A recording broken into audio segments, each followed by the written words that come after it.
Hi, I'm Perry. Welcome to Retro Positive Review. Today, we're reviewing the 1983 release of Xevious for the arcade. It was distributed by Atari and developed by Namco.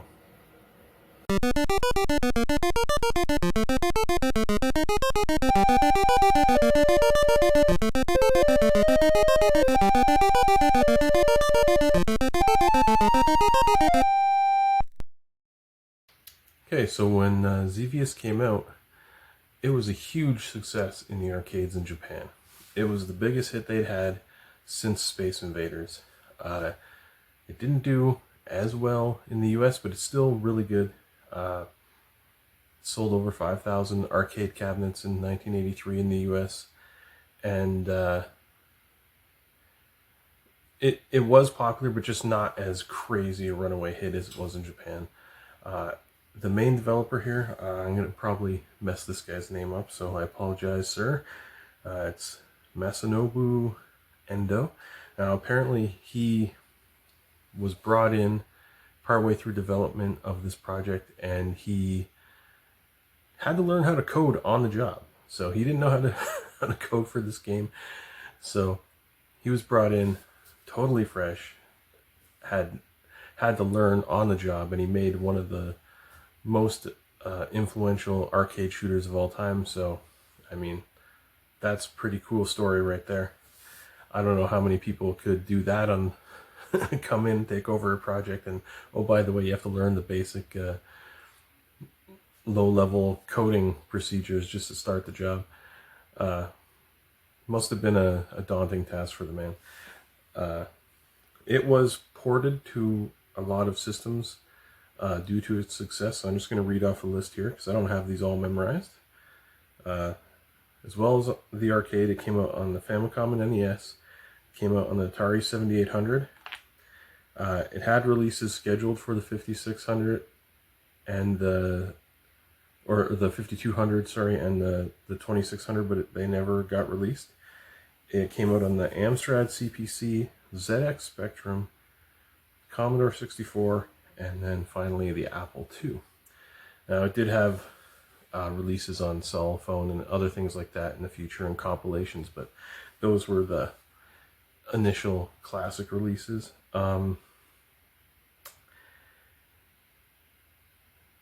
This game is credited with inspiring a lot of games that come after it. It was very simple, but looked really good. The creator, he was inspired by ray tracing, I guess, and he just wanted to have simple detail that looked good. So what they ended up doing apparently is going with grayscale for most of the sprites, and then adding additional colors in, which made them look pretty good. So it's just like different shades of gray to kind of give contour and shape to the sprites. So even though they're simple, they actually look pretty good. When you're working with something like that, you got to know the limitations of your hardware and the ways to exploit some of the features, and apparently he and his small team were able to do that quite well. He wanted to work a story into the game. Now, there is a story. Xevious is like the Xevians coming down to attack Earth. You're in a ship called the Sovalu. I'm not sure if I'm pronouncing that correctly, but it's you're basically defending Earth against the Xevians. All the ships have names that were supposedly in the Xevian language, and the creator, he wanted to work a story into the game. Originally it was supposed to be some kind of Vietnam related game, but they changed it to aliens. And it doesn't really make an impact on the game. Like when you're playing, all you know is basically, you know you're being attacked by some kind of enemy, probably aliens. And it doesn't really come up in the game, but I guess you could read about it. Maybe the manual, I don't have the manual, so maybe that had some of those details in there, but it doesn't really affect it when you're playing the game. It is, however, one of the first games that has like a boss fight. It seems almost more like a mini boss in later arcade games, but you know, the mothership comes down, you gotta destroy that, which is a pretty cool feature. So it is still a game where you're trying to get the high score, but it does have some kind of goals that you can reach. There's some hidden items apparently you can find in the game, and yeah, I mean, they did the best they could with the limitations of the time. So let's just go check out a little bit of gameplay for that, and we'll come back a little after that and discuss a little bit more about some of the ports. Okay, so this is Xevious, the 1982 arcade version. Alright, so you get 2 Solvalus, that's the little ship you're flying. So, Solvalu, whatever you call it, those are your lives. Now, this is a very classic shooter game. Like, this game, everybody had it back in the day, or everyone played it back in the day. I never got to play the arcade version, but I played the other versions on the Atari and the NES. Now, this one looks better. It has the correct arcade aspect ratio, and it just feels all around the best version, but I mean, that's usually the way it went back then. The arcades had a lot better hardware to work with. This game went on to inspire a lot of shooters that came after it. Apparently it was one of the first vertically scrolling shooters, and you can tell it's pretty basic. Like, one thing I like about it is that you don't get any upgrades to your weapon. Like, I think a lot of people don't like that because they love all the upgrades, but what I like is it's totally skill based. Like, you get your main shooter that shoots the airborne targets, and then you have a bomb that you drop on the ground targets, and they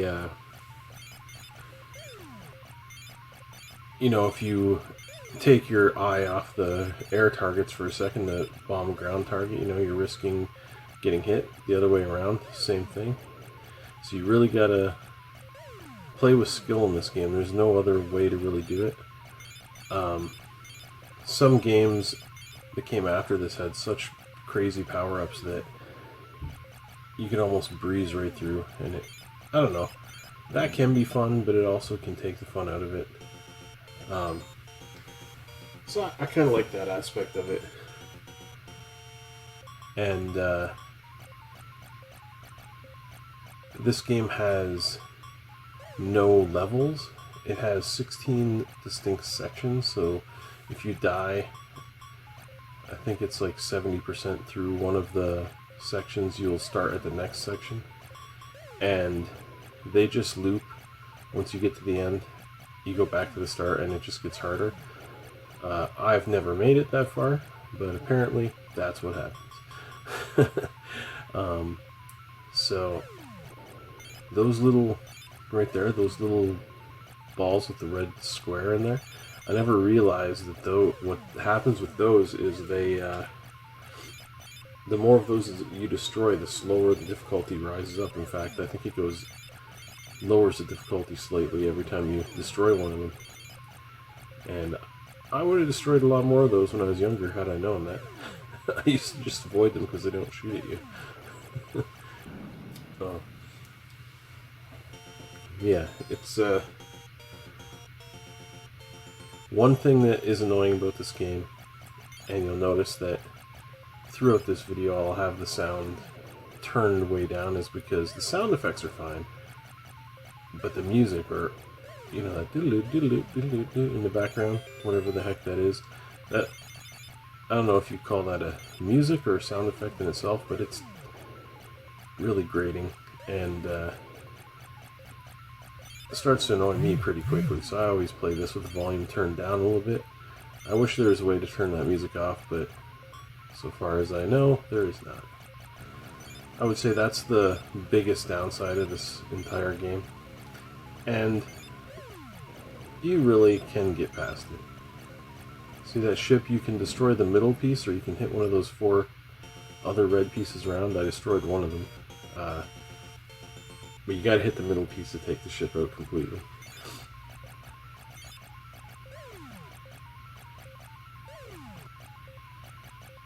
Now, a lot of the design from this game is inspired by sci-fi of the day, Battlestar Galactica, Star Trek. The ship that you're flying, this Solvalu, whatever, it's based on the Nostromo from Alien, apparently.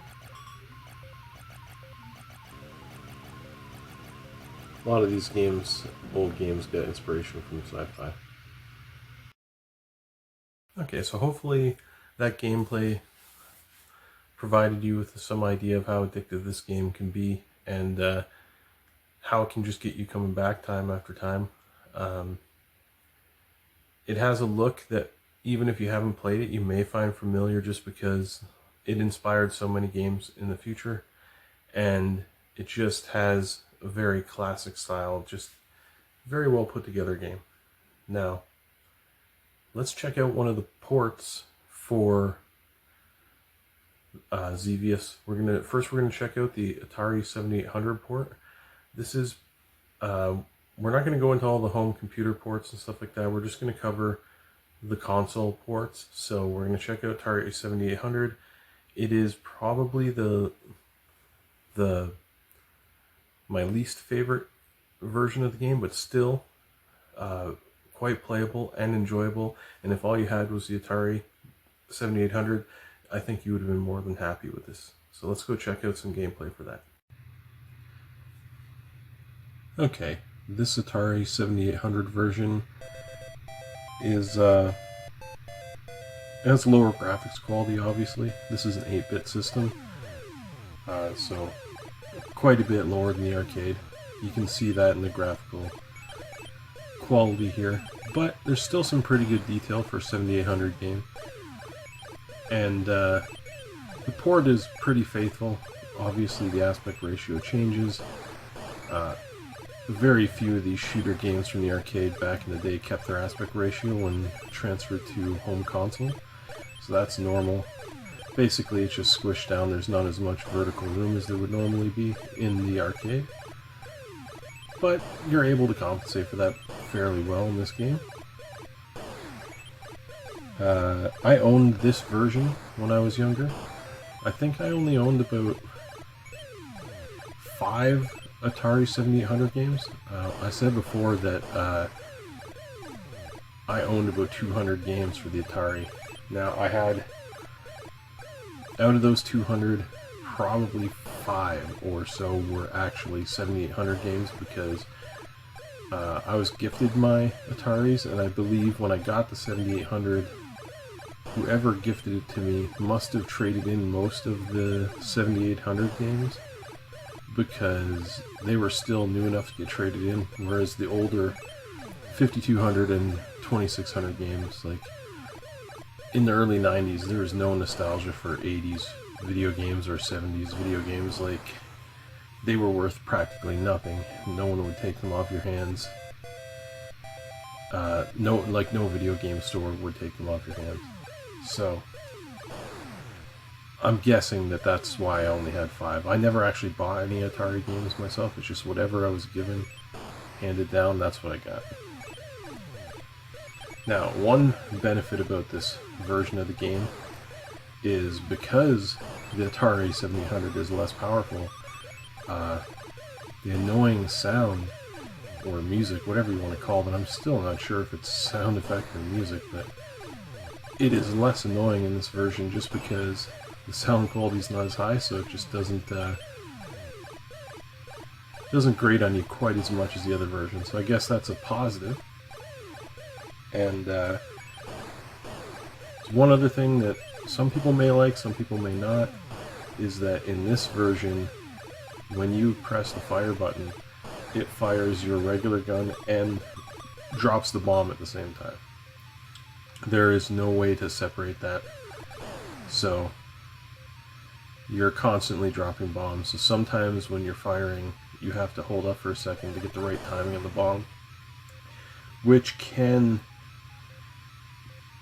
expose you to incoming flying obstacles, or objects, sorry, especially those little quick moving white and black ones. So that's a bit of a downside, perhaps, or a bit of an upside. You don't have to concentrate on two buttons. I guess it's just however you look at it. Now, I never get super far in these games. I'm not a overly skilled shoot 'em up player, so I never had that many growing up, maybe a handful of them, and I really didn't play a lot of them very often. Like this one I owned for about a year because that's how long I had my Ataris for, and then my dog actually was very young, and I left them out one night. They were on the floor because that's how the old Atari systems were. You dragged them out in front of the TV, the cords ran really long, and then the controller cords were not all that long for the console, plus there were buttons on the console for resetting and all that. So I just sit on the floor in front of we had this old like console TV that sat right on the floor, and I went to bed one night, didn't unhook the systems, and my dog chewed the cord off both of my Ataris, and we never had the money to get them fixed, so they just lingered in a box for years and years until I ended up giving the contents of the box away to a neighbor of mine years and years later. So it's a game that I do remember playing, but this is not the main way I remember playing it, even though this is how I owned the game. I think I'll die here in a second, and then we'll move on to the next console.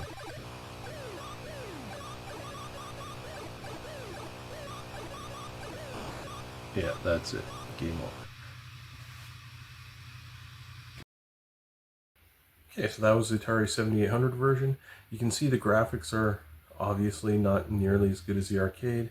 The screen is much more compressed, as it always was on home ports of shooter games back then. So, just gives you kind of an idea of the difference and why people would go to the arcade. I mean, younger people now probably don't even understand the whole arcade thing. The only time you've probably even seen one is maybe if you've gone to the movie theater. You see one small arcade in the lobby, but you've likely never been to a real arcade in your life, which is understandable because nowadays it doesn't really make any sense logically. But back then you could just have so much more hardware in an arcade machine than you could ever have at home, and no one could ever afford to have a real arcade style system in their house. So now let's go check out the NES version. This one's a little bit smoother, a little bit better than the 7800, and this is the one I think that most people will remember when thinking back on this game, if they weren't lucky enough to play it in the arcade. Okay, this is the NES version. It is a little bit smoother looking than the Atari 7800 version. Some of the ground actually has a little less detail, but it just has an overall better presentation. It plays smoother. It's still 8-bit, just like 7800. Apparently 7800 was around the same power as the Nintendo, but it had a few restrictions on what it could put on screen. But the Nintendo version here, this is the version that I remember playing the most, even though I never owned this version. Most of the time that I played it, it was on this version. My friends, a lot of friends had it, family members had it, and I only had the Atari version for probably a little bit less than a year. And this NES version I just remember playing multiple times with multiple different people, and it seemed that a bunch, maybe half of my friends and family that had NESs had this game. So when I think of Xevious, this is the version I actually think of. Now, what I like about this version better than even the arcade is that you can tap the regular fire button for rapid fire, a lot more rapid fire than you can get in the arcade or on the 7800 version. Those ones have rapid fire, but it's only like a couple bursts and then it goes away. And then you have to like kind of stop for a second and then restart the rapid fire. But with this one, you can just start tapping the fire button as quickly as you can, and it can help you wipe out some of those flying guys that avoid you a little bit better. Yeah, this is definitely the most nostalgic version for me.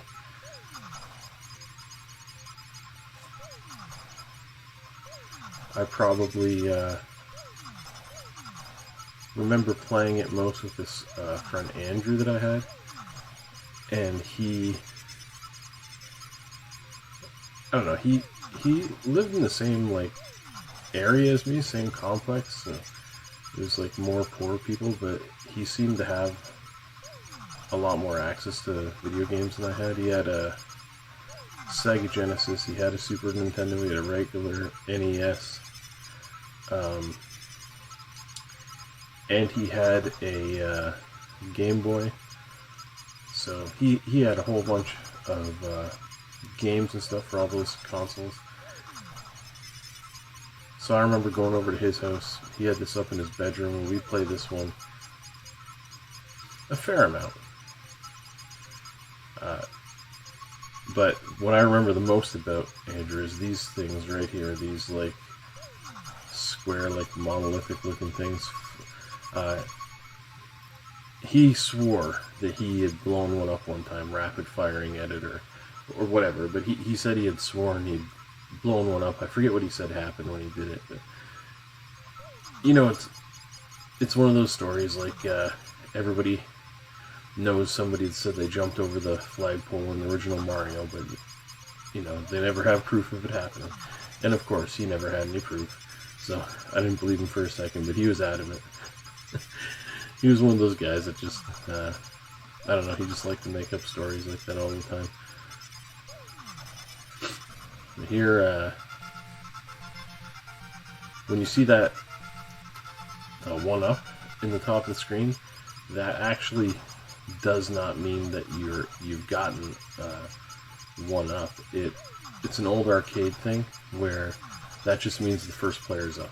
So this is the first player's turn, is showing the score for the first player. So me and my buddy Andrew would play 2 players. If I died, he'd get a turn, or he died, I'd get a turn. And then it would show 2 up, and then back to 1 up, 2 up, you know. So some of the younger players might be a little bit confused by that one right there, but that's what that means. Now right about here is, I beat this like boss or mini boss or whatever, and that's about as far as I usually get. Like I said before, I'm not overly skilled at shoot 'em up games, but sometimes I'm able to get a little bit farther. I don't think I've ever actually seen the entire 16 areas,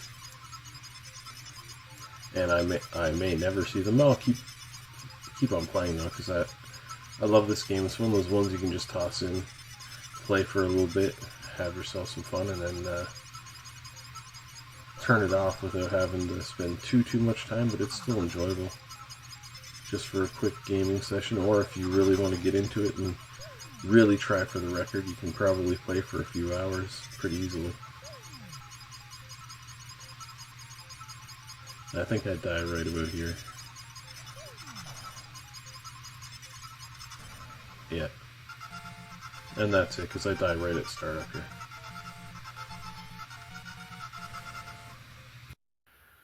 So that is Xevious. Now, the NES version, pretty good.